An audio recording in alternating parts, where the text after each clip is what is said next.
There is an $8 tube at any hardware store right now that, applied to any roof valley, the V-shaped channel where two roof planes meet stops the concentrated water flow that is currently eroding the shingle edges, lifting the valley flashing, and sending infiltration into the attic directly above the most expensive rooms in your house. No roofer, no flashing replacement, no tear-off. A roofing contractor will charge between $800 and $2,000 to repair or replace valley flashing on a residential roof. In the majority of cases where valley leaking has been reported, the flashing metal itself is intact. The failure is at the shingle to flashing interface, the edge seam where the cut shingle edge meets the metal surface, where factory applied roofing cement has dried, cracked, and separated. That seam is an $8 tube of flexible roofing sealant applied in 20 minutes from a ladder position. They did not hide this because it fails. They hid this because it works. And an $8 edge seam repair that stops the valley leak cannot generate the $1,500 flashing replacement invoice that roofing contractors write when they find water stains below a valley. This is the story of the highest stress water management location on any residential roof, and the $8 fix that addresses the failure mode the industry replaces instead of repairs. Welcome to Dr. Cole Survival. This is where we dig up what the industry buried. If these stories matter to you, hit subscribe and ring the bell right now. In the fall of 2018, a home inspector named Susan Park was conducting a pre-sale inspection on a 2002 Colonial in suburban Richmond, Virginia. The sellers had disclosed 2 episodes of attic moisture, once in 2014 and once in 2017, both following heavy rain events. Both episodes had been addressed by roofing contractors. The 2014 repair had cost $780. The 2017 repair had cost $940.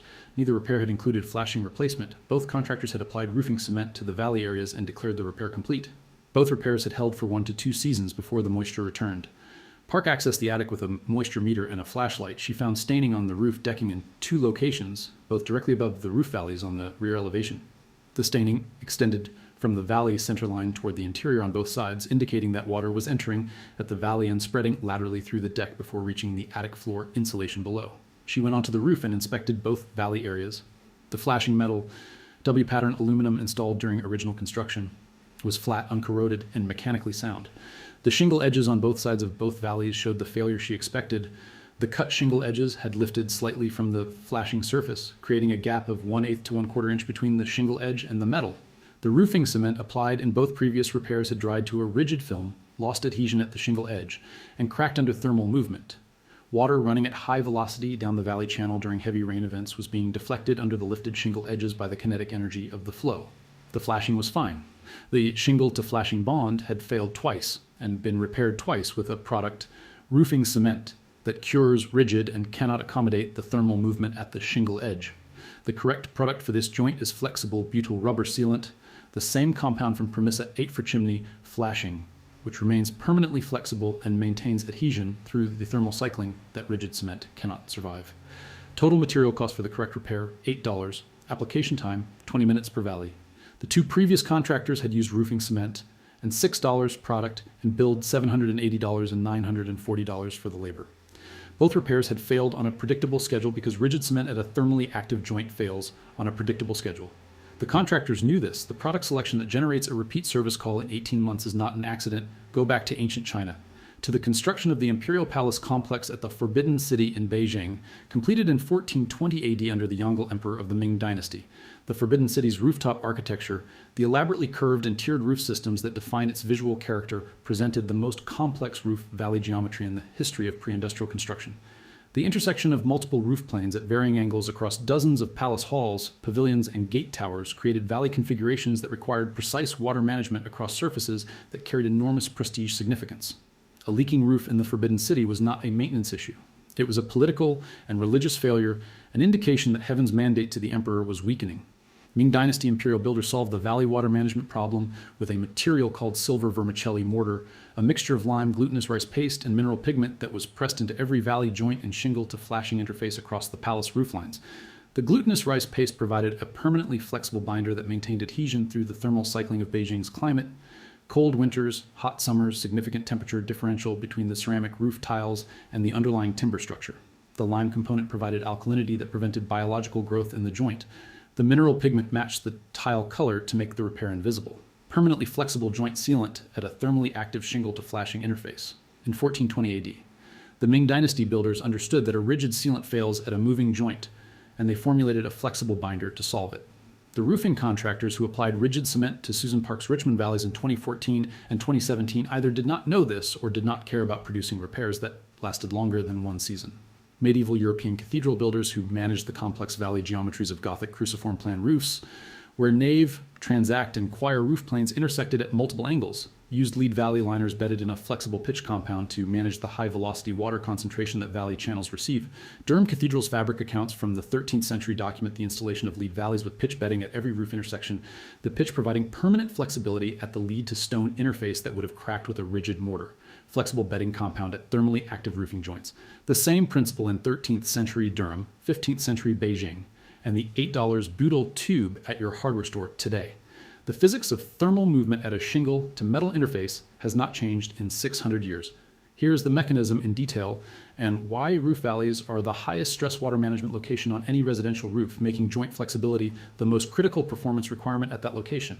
A roof valley concentrates water from two roof planes into a single channel. During a heavy rain event, the water volume flowing through a valley can be 5 to 15 times the volume flowing off any equivalent area of the roof surface, because the valley collects runoff from its entire tributary area simultaneously. That concentrated flow moves at higher velocity than sheet flow on a flat roof surface, creating hydraulic pressure at the valley edges that drives water under shingle edges and flashing laps in ways that normal sheet flow does not. The shingle to flashing interface at the valley edge is the critical seal in a closed cut valley, the most common installation in modern residential roofing. Shingles from one roof plane are cut at the valley centerline and laid over the valley flashing. The cut shingle edge sits on the metal flashing surface and is supposed to be bedded in roofing cement at installation. The cement bonds the cut shingle edge to the metal, preventing the hydraulic lift that concentrated valley flow produces. The problem is thermal movement. The metal flashing and the asphalt shingle have different coefficients of thermal expansion. On a summer day, a dark asphalt shingle surface can reach 160 degrees Fahrenheit. The aluminum flashing beneath it reaches a similar temperature but expands at a different rate. The differential movement between the two materials at their interface is small on any single thermal cycle, fractions of a millimeter, but cumulative over hundreds of thermal cycles per year. A rigid sealant, roofing cement, standard caulk, that cannot accommodate this differential movement develops microcracks at the bond line within 1 to 3 heating seasons. Those microcracks propagate under the hydraulic lift of valley flow events until the bond fails and the shingle edge lifts. Butyl rubber sealant has an elongation at break of 800 to 1,200%. It can stretch to 9 to 13 times its original length before failing. The differential thermal movement at a shingle to flashing interface is a fraction of 1% of the sealant's elongation capacity. The bond never fails. The shingle edge never lifts. The valley never leaks. A 2014 study, published in the Journal of Building Performance, tested 6 common roofing sealants at shingle to metal flashing interfaces subjected to 500 accelerated thermal cycles, the equivalent of approximately 3 years of normal thermal exposure in a mid-Atlantic climate. Roofing cement retained bond integrity in 31% of specimens at cycle 500. Standard silicone caulk retained bond integrity in 44%. Polyurethane sealant, 78%. Butyl rubber sealant, 97%. 97% bond retention at 3 years of simulated thermal exposure versus 31% for roofing cement, the product that generates repeat repair calls on an 18-month schedule. The product selection that roofing contractors use for valley shingle edge sealing is not driven by performance data. It is driven by the fact that the product most likely to fail and require repeat service has the lowest material cost and the highest billable labor recurrence. The U.S. roofing repair market generates approximately $12 billion annually. Valley repair and flashing replacement represents one of the highest frequency repair categories, concentrated in the 15 to 25-year roof age range when factory-applied sealants have degraded and the cumulative effect of thermal cycling on shingle to flashing bonds becomes visible as water infiltration. The average valley repair service call, $600 to $1,500. The average valley flashing replacement, $900 to $2,500, including shingle removal and replacement. In the majority of these service calls, the flashing metal itself is sound. The 2014 study cited above found that flashing metal failure, corrosion, physical damage, or separation from anchoring accounted for only 18% of valley-related leak events. Shingle to flashing bond failure accounted for 62%. Improper installation geometry accounted for the remaining 20%. 62% of valley leaks are $8 butyl rubber tube. 18% require metal repair or replacement. 20% require installation correction that may involve professional assessment. But the industry's standard response to a valley leak report is flashing replacement, the $1,500 intervention that addresses 18% of the failure universe, because it generates the maximum labor and material markup regardless of whether the flashing metal is the actual failure point. The homeowner who can visually distinguish a bond failure from a metal failure, from a ladder at the eave using binoculars, or from the roof with appropriate safety equipment, has the diagnostic information needed to match the $8 intervention to the 62% of valley failures where it applies. Here is exactly what you do. Every detail matters, so pay close attention. Purchase butyl rubber roofing sealant, the same product from Permissa 8. Geosol 2300, Henry Roof Sealant, Sashko through the roof or equivalent. Confirm compatibility with metal and asphalt. Cost $8 to $12 per tube. One tube is sufficient for 2 to 4 valley edge sealing applications depending on valley length. Inspect your valleys from ground level with binoculars first. Identify all valley locations. The V channels where 2 roof planes meet. Look at the cut shingle edges along both sides of each valley. You are looking for lifted shingle edges. Any section where the shingle edge has visibly separated from the flashing surface, creating a gap. This gap will typically be most visible when viewed from an angle rather than straight on. Cracked or missing sealant. A gray or black crumbly material along the shingle edge indicates dried roofing cement that has failed. Missing sealant entirely indicates a repair that has fully separated. Staining on the shingle surface adjacent to the valley. Brown or gray staining on the shingle surface within 6 inches of the valley indicates historical water flow under the shingle edge at that location. Any of these indicators identifies a bond failure candidate for butyl rubber repair.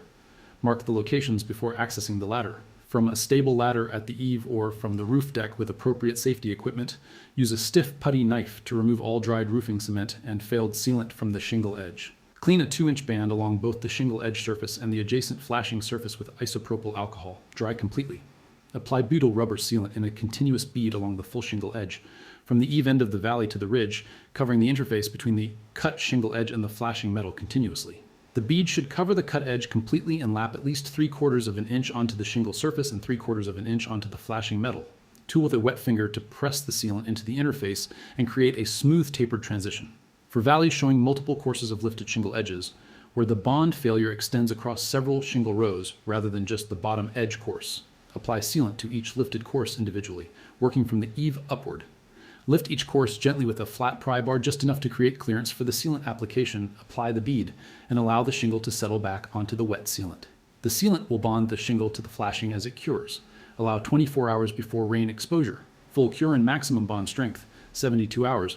A homeowner in Roanoke, Virginia documented this repair on 3 valley locations on a 2006 hip roof in 2022.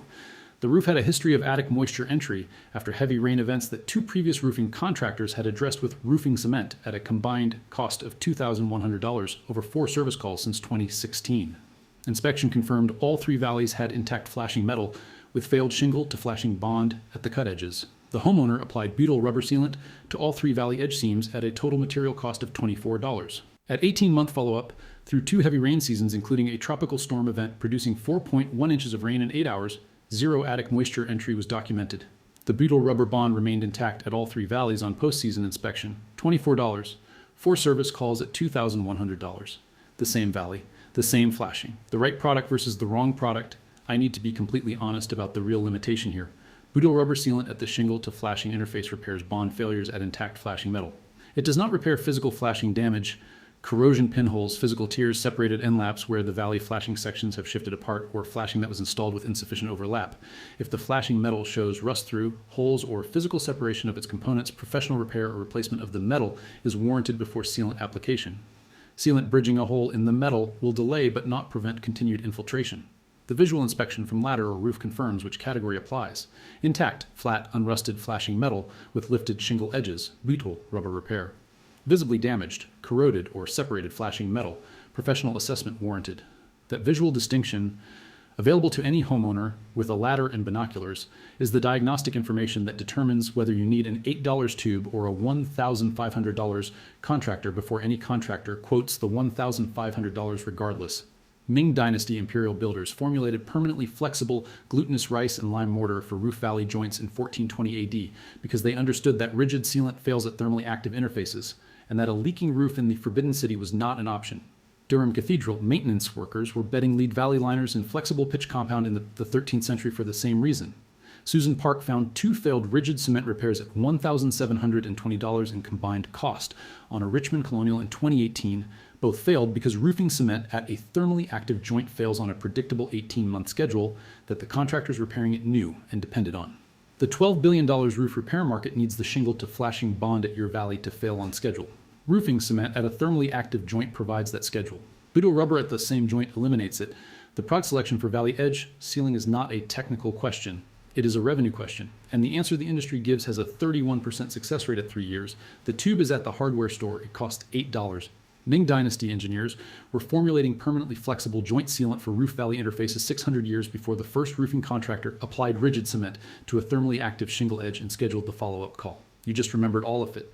If this vault opened something for you today, subscribe and share this with every homeowner who has ever paid for a valley repair that leaked again the following year. Every share puts an $8 solution in the hands of someone the $12 billion roof repair industry was counting on staying uninformed. Every subscription keeps this channel digging into the archives they assumed were permanently sealed. The next vault opens soon, and what is buried inside goes even deeper.